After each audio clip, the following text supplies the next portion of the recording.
اچھا کہ جی آپ بتائیں یہ جملہ ٹھیک ہے یا غلط ہے. تو چلے میں اپنا انالیسس بھی آپ کو دے دیتا ہوں کیونکہ میں گریز کر رہا تھا اس چیز پہ بات کرنے سے، لیکن کیونکہ بہت سارے لوگوں نے یہ سوال پوچھا کہ یہ جو تقریر میں ان کا ایک جملہ ہے جس میں وہ کہہ رہے ہیں کہ اپنے شہیدوں کا خون جو ہے وہ ہم پر احسان نہ چڑھاؤ. پرویز مشرف صاحب کا ایک جملہ تھا کہ بھئی اگر فوج میں آئے ہو تو مرنا مارنا تو چلتا ہی رہتا ہے. تو جب آپ ایک سیکیورٹی فورس جوائن کرتے ہیں تو آپ کو اس بات کا پہلے دن سے اندیشہ ہوتا ہے کہ آپ کو گولی چلانی بھی پڑ سکتی ہے، آپ کے اوپر گولی چل بھی سکتی ہے، آپ کو جان لینی بھی پڑ سکتی ہے اور آپ کی جان جا بھی سکتی ہے. تو یہ ایک بڑی رسکی جاب ہے جس میں آپ کو یہ سارا کچھ کرنا پڑتا ہے.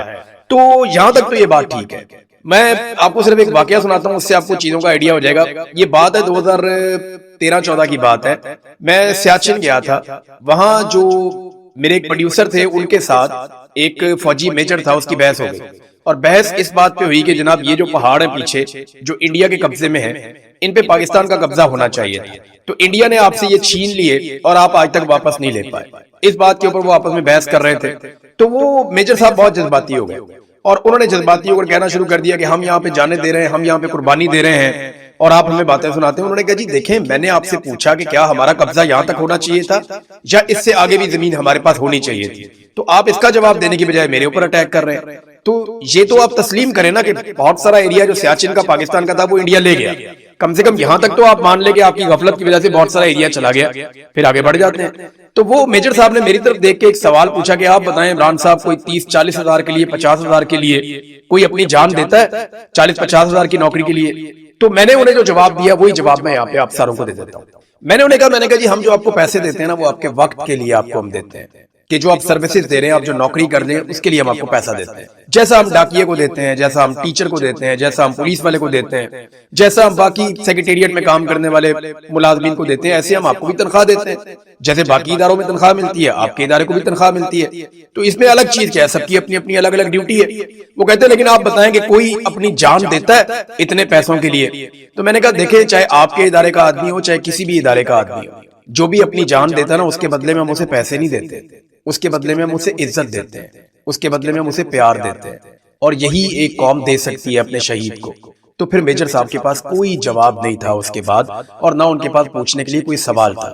تو یہ جو سیکیورٹی فورسز ہیں یہ تنخواہ لے کر کام کرتی ہیں، یہ بات بالکل ٹھیک ہے. فضل الرحمان صاحب کی انہوں نے غلط بات نہیں کی، لیکن جب یہ لوگ شہید ہو جاتے ہیں تو قوم اس کے بدلے میں انہیں پیار کرتی ہے، قوم اس کے بدلے میں ان کا احترام کرتی ہے. اور یہی ایک پیار اور احترام ہے، اور ایک جذبہ یہی ہوتا ہے نا کہ میں اپنی قوم کے لیے جان دے رہا ہوں، میری قوم مجھے یاد رکھے گی، میں ہمیشہ اپنی قوم کی نظروں میں زندہ رہوں گا، میرے خاندان والے میرے پہ فخر کریں گے. یہی ایک بات ہوتی ہے نا جو آپ لڑتے ہیں، کوئی بھی لڑائی آپ جب لڑتے ہیں تو آپ کو یہ ہوتا ہے میں اپنی قوم کے لیے اپنے لوگوں کے لیے لڑ رہا ہوں.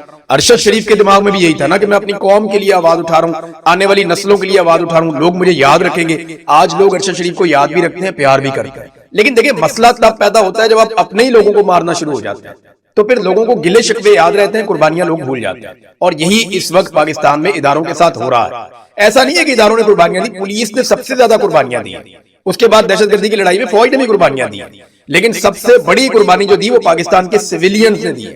سب سے زیادہ جانیں سویلینز کی گئی ہیں دہشت گردی کے خلاف لڑائی میں، اور وہ سارے بھی اتنے ہی بڑے شہید ہیں جتنے بڑے ہمارے سیکیورٹی فورسز کے لوگ شہید ہیں. یہ سارے لوگ جو ہے وہ شہداء ہیں، تو ساروں کا ایک جیسا احترام ہونا چاہیے نا. ہم تو فرق نہیں کرتے، لیکن یہ جو فرق کیا جا رہا ہے اس وقت بلوچستان کی سڑکوں پہ 30 شہداء کے لاشیں پڑی ہوئی ہیں، ان سے سوتیلوں جیسا سلوک کیوں کیا جا رہا ہے؟ میرا یہ سوال ہے، مجھے اس کا جواب دے دیں. دیکھیں فضل الرحمان صاحب کے جملے میں یہ آپ اعتراض کر سکتے ہیں، جو لوگ اعتراض کر رہے ہیں اس ایک جملے کے اوپر وہ جائز احتجاج ہے. آپ شہداء کے بارے میں آپ اس طرح بات بے شک نہ کریں، لیکن کیا شہداء کا احترام پاکستان کی ریاست کر رہی ہے؟ میرا سوال یہ ہے. کیا ان پولیس والوں کی جو وردی ہے وہ زیادہ سستی ہے؟ کیوں ان کے چہرے جو ہے وہ پاکستان کے ٹی وی چینلز پر نہیں دکھائے جا رہے؟ میرا سوال ہے، مجھے اس کا جواب دیں آپ. کیوں ان پر غمگین نغموں والے میوزک کیوں نہیں چلائے جا رہے؟ ان کے اوپر مونٹاجز کیوں نہیں بنائے جا رہے؟ کیوں ان کی چہرے بار بار ٹی وی چینلز پہ نہیں دکھائے جا رہے؟ میرا سوال ہے، مجھے اس کا جواب دیں. کیوں ابھی تک آئی ایس پی آر کی جانب سے ان شہداء پر کوئی نغمہ جاری نہیں کیا گیا؟ میرا سوال ہے، مجھے اس کا جواب دیں. کیوں ابھی تک نیشنل میڈیا کو جائے وقوع پر نہیں لے جایا گیا؟ میرا سوال ہے نا، مجھے اس کا جواب دیں. ابھی تک کیوں وار روم نہیں بنا کر دکھائے گئے میڈیا کے اوپر جو ہمیشہ بنا کر دکھائے جاتے ہیں؟ کیا یہ جو پولیس والے ہیں ان کی وردی سستی ہے، یا یہ قوم کے بیٹے نہیں ہیں، یا ان کا خون سستا ہے؟ میرا سوال ہے نا. دیکھیں جب شہید کی عزت ہوگی تو سب کی عزت ہوگی، چاہے کوئی بارڈر کے اوپر شہید ہو جائے، چاہے کوئی دہشت گردوں سے لڑتا ہوا شہید ہو جائے، چاہے کوئی اپنی دکان پہ بیٹھا ہوا اپنا کاروبار کرنے کے لیے گیا وہاں پہ کوئی دھماکہ کر کے اس کو شہید کر دے، تو یہ سارے شہید ہیں ہمارے لیے، سارے محترم ہیں۔ چاہے ارشد شریف دیار غیر میں شہید ہو جائے، کینیا کی سرزمین پہ مارا جائے، وہ بھی ہمارے لیے شہید ہے، وہ بھی ہمارے لیے اتنا ہی محترم ہے، معتبر ہے، بلکہ وہ زیادہ اہمیت اس لیے رکھتا ہے کہ اس کی کوئی لڑنے کی ٹریننگ نہیں تھی، وہ پوری قوم کے لیے آواز اٹھا رہا تھا، اکیلا وہاں پہ پڑا ہوا تھا دیار غیر میں، وہاں پہ شہید ہو گیا، تو اس کی بھی اتنی عزت ہونی چاہیے۔ میرا یہ سوال ہے کہ کیوں ابھی تک شہداء کے لواحقین اور ان کے وارثان کے انٹرویو ٹی وی چینل پہ نہیں دکھائے جا رہے؟ کیا یہ وردی اتنی سستی ہے کہ آپ نہیں دکھائیں گے؟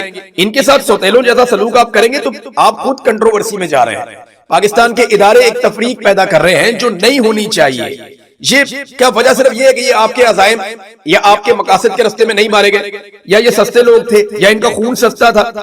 دیکھیں امریکہ نے اپنے ایک پائلٹ کو بچانے کے لیے، دیکھیں شعر تو ہمیں یہ بھی سنائے جاتے ہیں کہ کافر ہو تو شمشیر پہ کرتا ہے بھروسہ، مومن ہو تو بے تیغ بھی لڑتا ہے سپاہی، یہ جگہ جگہ لکھے ہوئے ہیں۔ ہمیں اسٹیبلشمنٹ کے لوگ یہ شعر سناتے ہیں بار بار جذباتی کرنے کے لیے، اور بہت سارے اس طرح کے، لیکن میرا سوال یہ ہے کہ وہاں پہ لڑنے کے لیے کیوں نہیں گئے جہاں پہ آپ کے پاس بے شمار اسلحہ تھا؟ وہ تو بیچارے آپ کا انتظار کرتے رہے، وہ تو آپ کو دیکھتے رہے۔ امریکن پائلٹ ایک گر گیا تھا ایران کے اندر، امریکہ نے تاریخ کا مہنگا ترین اور مشکل ترین آپریشن کیا اپنے پائلٹ کو نکالنے کے لیے، یاد ہے آپ کو؟ تھوڑا عرصہ پہلے کی بات ہے، ڈونلڈ ٹرمپ وغیرہ یہ دو راتیں سوئے نہیں سارے لوگ، انہوں نے وائٹ ہاؤس کے اندر پورا ایک وار روم بنا دیا تھا اور پورا ایک آپریشن کیا گیا تھا بہت بڑا، جس پہ اربوں روپے انہوں نے خرچ کر دیے تھے کہ ہم نے ہر حال میں کئی اپنا سامان انہوں نے قیمتی ضائع کروا دیا، اپنے ایئر کرافٹ ضائع کروا دیے، لیکن یہ اپنے ایک ایک بندے کو ایران سے نکال کر لے کر گئے۔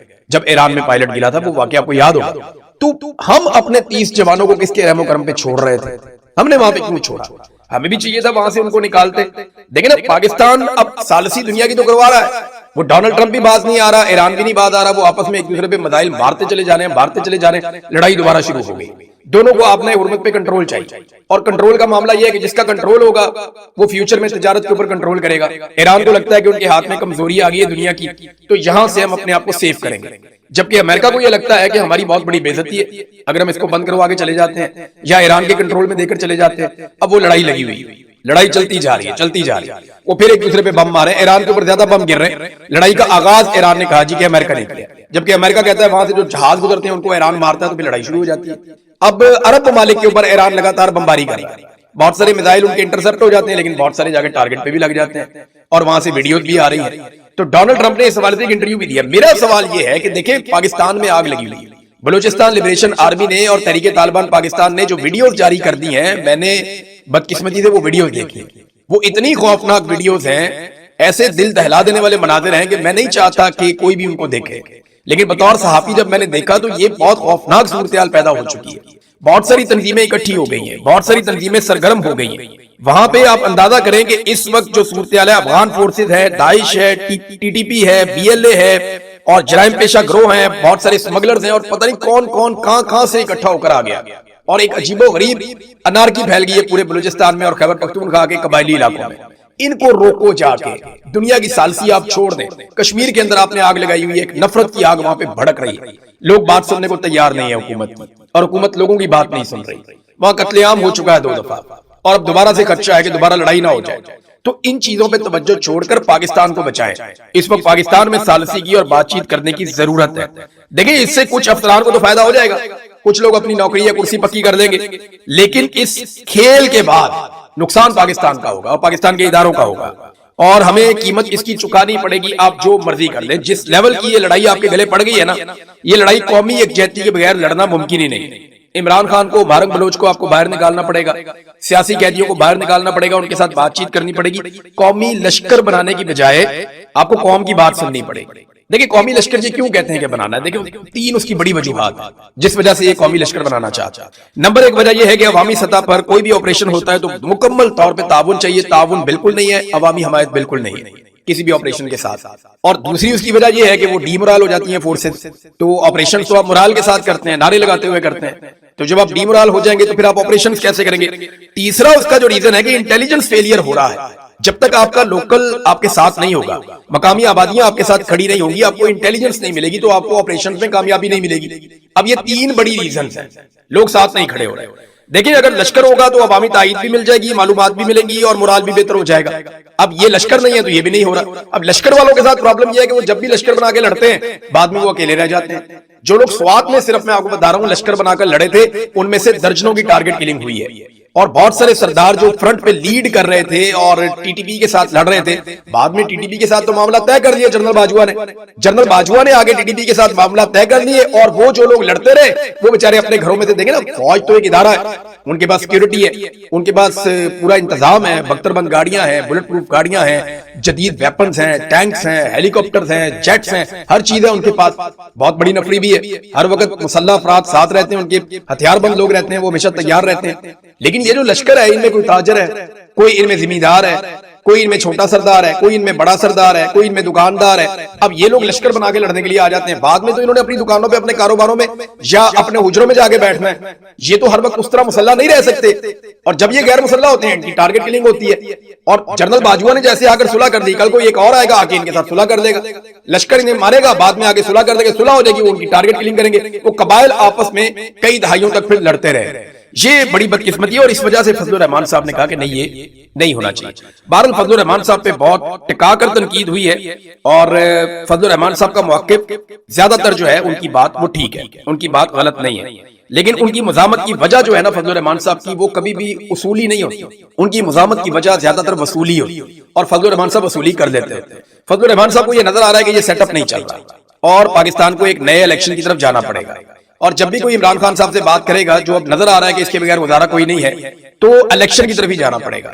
اور الیکشن میں اسی پولیٹیکل پارٹی کو ووٹ ملے گا جو اینٹی اسٹیبلشمنٹ بیانیاں بنائے گی. تو فضل الرحمان صاحب نے اینٹی اسٹیبلشمنٹ بیانیاں بنا لیا، اور فضل الرحمان صاحب کے بعد یہ سہولت بھی ہے کہ وہ جب چاہیں اینٹی اسٹیبلشمنٹ بیانیے سے واپس بھی آ سکتے ہیں. یعنی ان کی پولیٹیکل پارٹی میں فضل الرحمان صاحب کی وہاں جمہوریت نہیں ہے. ایسا نہیں ہے کہ فضل الرحمان صاحب نے ایک بات کہہ دی تو ساری پارٹی ساتھ کھڑی ہو گئی، اور جب انہوں نے دوسری بات کی تو پارٹی خلاف ہوگی. وہ نہیں ہوتا، وہ عمران خان صاحب کی پارٹی میں ہوتا ہے، پیپلز پارٹی میں بھی ہوتا تھا، اب نہیں ہوتا.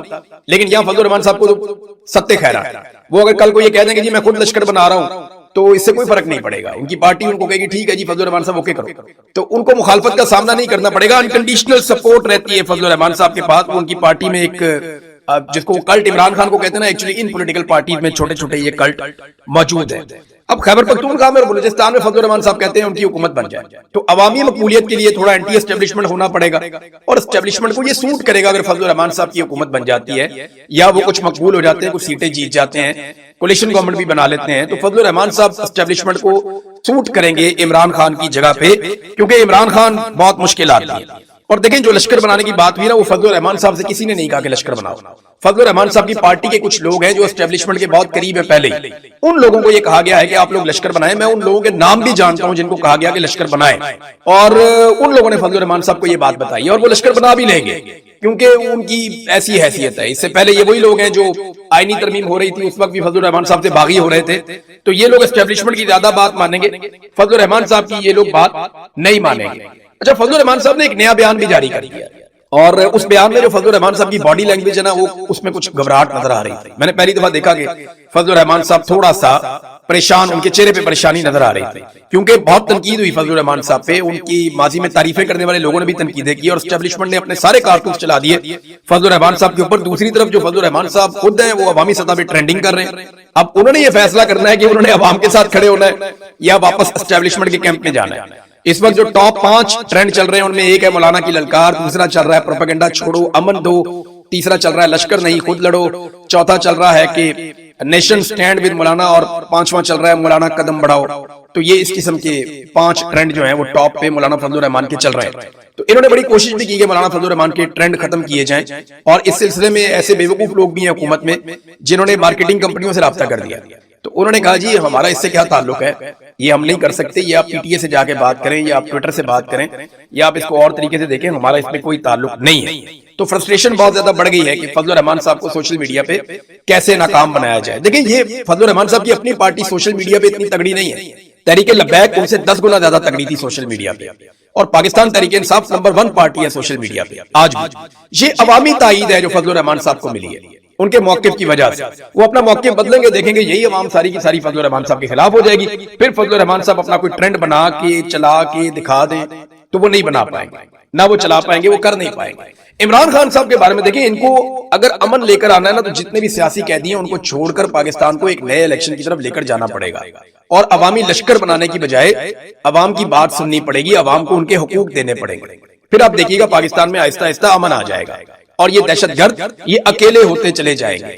اب ان دہشت گردوں کو سپورٹ اس لیے مل لیتی ہے کیونکہ سیکیورٹی فورسز سے لوگ ناراض ہیں، اور وہ ناراض اس لیے کہ سیکیورٹی فورسز اپنے ہی لوگوں پہ گولی چلا دیتی ہیں۔ کشمیر میں آپ نے یہ دیکھ لیا، ڈی چوک میں آپ نے یہ دیکھ لیا، مریدکے میں آپ نے یہ دیکھ لیا، 9 مئی کو آپ نے یہ دیکھ لیا۔ تو آپ بار بار یہ ہوتا ہوا دیکھ رہے ہیں پاکستان میں، تو لوگوں کے اندر اب ریزنٹمنٹ پیدا ہو گئی ہے۔ عمران خان جیل میں کس سٹیٹ آف مائنڈ میں ہے، اس کو سمجھنا بہت ضروری ہے۔ ایسی صورتحال میں آپ اس آدمی کو شکست نہیں دے سکتے، آپ کو اس سے بات ہی کرنی پڑے گی۔ جو علامہ راجہ ناصر عباس صاحب ہیں، انہوں نے ایگزیکٹلی وہ الفاظ بتائے جو عمران خان صاحب نے ان لوگوں سے بولے تھے جیل میں، جب یہ پیشکش لے کر گئے تھے عمران خان صاحب کے پاس کہ آپ کو ہم بنی گالہ میں شفٹ کر دیتے ہیں۔ یہ بہت بڑا انکشاف ہے، پہلی مرتبہ ہوا، میں آپ کے سامنے رکھ دیتا ہوں۔ پہلے اس کے بارے میں خبریں آتی رہی ہیں، لیکن بڑی کلیئرٹی کے ساتھ انہوں نے وہ پورا ماحول بتایا جس میں وہ گئے تھے۔ انہوں نے کہا جی ہم 5-6 لوگ گئے تھے، سلمان اکرم راجہ تھے، علی امین گنڈا پور تھے، صاحبزادہ حامد رضا تھے، وہ بھی بیچارے بے گناہ جیل میں قید ہیں۔ صاحبزادہ حامد رضا ایک محب وطن پاکستانی ہے، دیکھیں اس کو جیل میں ڈالا ہوا صرف اس لیے کہ تم عمران خان کی مخالفت کیوں نہیں کرتے، اور وہ بھی سزا کاٹ رہے ہیں بیمار ہونے کے باوجود۔ ان کی کبھی ملاقاتیں بند کر دیتے ہیں، کبھی ان کا علاج نہیں کرواتے، تو ان کے ساتھ سخت زیادتی کی جا رہی ہے صاحبزادہ حامد رضا صاحب کے ساتھ بھی۔ تو عمران خان نے ان لوگوں کو کیا کہا تھا جاتے ہی؟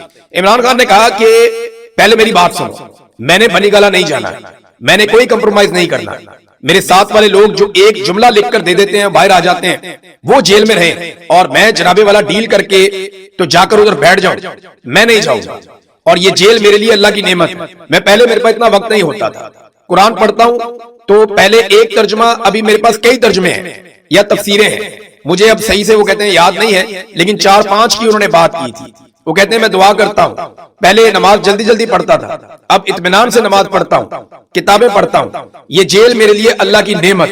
یہ جناب سینٹ کے اندر جو قائدے حزب اختلاف ہیں، علامہ راجہ ناصر عباس صاحب، وہ یہ کہہ رہے ہیں کہ عمران خان صاحب اس اسٹیٹ آف مائنڈ میں جیل کے اندر، میں کیونکہ قید تنہائی کاٹ کے آیا ہوں نا 5 مہینے، تو میں آپ کو بتاتا ہوں جب آپ اس اسٹیٹ آف مائنڈ میں چلے جاتے ہیں تو اللہ تعالیٰ آپ کے دل میں اطمینان ڈال دیتا ہے۔ پھر آپ کے اوپر کوئی ٹارچر کرے، کوئی بدتمیزی کرے، کوئی کچھ بھی کرے، تو آپ کو لگتا ہے ٹھیک ہے جو ہے یہ ہے، میرا اللہ تو دیکھ رہا ہے نا، تو میں اپنے اللہ کے ساتھ اپنا تعلق جوڑ لیتا ہوں۔ یہ ہوتا ہے آپ کے ساتھ۔ عمران خان صاحب وہاں پہ بیٹھے، ان کو مصیبت پڑے گی، یہی جا کے عمران خان سے بات کریں گے، اور دیکھ لیجئے گا ان کو عمران خان سے بات کرنی پڑے گی، اسے فری اینڈ فیئر الیکشن کا وعدہ بھی دینا پڑے گا۔ تو ناظرین، فضل الرحمان صاحب کا جو سٹیٹمنٹ جس کے بارے میں آپ کو بتا رہا تھا، جوائنٹ عوامی ایکشن کمیٹی کے بارے میں انہوں نے بیان جاری کر دیا غیر متوقع طور پہ، اور انہوں نے کہا جی کہ میں ان سے اپیل کرتا ہوں کچھ دن اور صبر کر لیں، ہمیں چند دن کی اور مہلت دے دیں۔ میری بلاول سے بات ہوئی ہے، اور بلاول نے بھی کہا وہ کنفیوز بھی ہیں کہ کیا کرنا ہے کیسے کرنا ہے، وہ کوشش بھی کر رہے ہیں۔ تو مولانا کے چہرے پہ تھوڑی بہت گھبراہٹ نظر آ رہی تھی، لیکن ایسا لگ رہا تھا کہ مولانا صاحب اب سیز فائر چاہتے ہیں، اور میرے خیال میں بلاول سے رابطہ کرنے کی مولانا کی ایک وجہ یہ بھی ہو سکتی ہے کہ مولانا چاہ رہے ہوں کہ معاملہ کسی جگہ پہ طے ہو جائے، اور اس کے بعد مولانا صاحب نے یہ بتانے کے لیے کہ میرا بلاول سے رابطہ ہو گیا، یہ اسٹیٹمنٹ بھی انہوں نے چند منٹ کا جاری کیا، اور اس میں اپیل کی ہے جوائنٹ عوامی ایکشن کمیٹی سے کہ آپ نے ابھی کوئی اور ایکشن نہیں لینا۔ لیکن فضل الرحمان صاحب ابھی تک جوائنٹ عوامی ایکشن کمیٹی سے ملاقات نہیں کر پائے، ان لوگوں کے بیچ میں نہیں گئے۔ بہت سارے رہنما وہاں پہ گئے، بہت سارے لوگوں نے جا کر ان سے ملاقاتیں کی، لیکن مولانا فضل الرحمان صاحب ابھی تک جا کر ملاقات نہیں کر پائے۔ ہاں، بلاول پہنچ گئے مظفرآباد، اور بلاول اور مولانا فضل الرحمان صاحب جو ہیں وہ مل کر الیکشن لڑ رہے ہیں آزاد کشمیر میں۔ اگر اسٹیبلشمنٹ بہت زیادہ غصے میں رہی اور مولانا فضل الرحمان صاحب واقعی ڈٹ گئے، تو پھر یاد رکھیے گا کہ مولانا فضل الرحمان صاحب کو آزاد کشمیر میں پاکستان پیپلز پارٹی اکیلا چھوڑے گی، اور وہ جو ایک الائنس بنایا گیا ہے وہ الائنس ختم ہو جائے گا۔ لیکن دیکھتے ہیں یہ ہوتا ہے یا نہیں ہوتا۔ مولانا صاحب نارملی اچھی ڈیل کرنے کے عادی ہیں، اور اچھی ڈیل کرنے میں مہارت رکھتے ہیں۔ امید ہے کہ مولانا صاحب ہمیشہ کی طرح ایک ڈیل کر پائیں گے۔ ناظرین، جاتے جاتے ایک چھوٹی سی خبر آپ کو میں دیتا ہوں۔ سعودی عرب نے ایشیائی ممالک کو خریداری کرنے کی صورت میں $11 فی بیرل تک کا ریلیف دیا ہے۔ ٹھیک ٹھاک ریلیف ہے، $11 فی بیرل تک کا ریلیف دیا ہے پیٹرول میں سعودی عرب نے۔ ہمارا زیادہ تر جو تیل ہے وہ سعودی عرب سے آتا ہے، لیکن حرام ہے کہ حکومت نے 1 پیسے کا بھی ریلیف پاکستانیوں کو دیا ہو۔ سعودی عرب ایشیائی ممالک کو ریلیف دے رہا ہے، لازمی بات ہے ہمیں تو ضرور ملے گا، کیونکہ ہم تو جناب سعودی عرب میں فوج بھی بھیج چکے ہیں، دفاعی معاہدہ بھی کر چکے ہیں، اور آج تک قوم کو بتایا بھی نہیں کہ ہم نے معاہدہ کیا کیا ہے۔ لیکن اچھی بات ہے، ریلیف تو سعودی عرب نے ضرور دیا ہوگا، لیکن پاکستانی عوام کو ٹکے کا ریلیف انہوں نے نہیں دیا، بلکہ الٹا عوام کی انہوں نے جیبیں کاٹی۔ اب تک اتنی، اپنا خیال رکھیے گا۔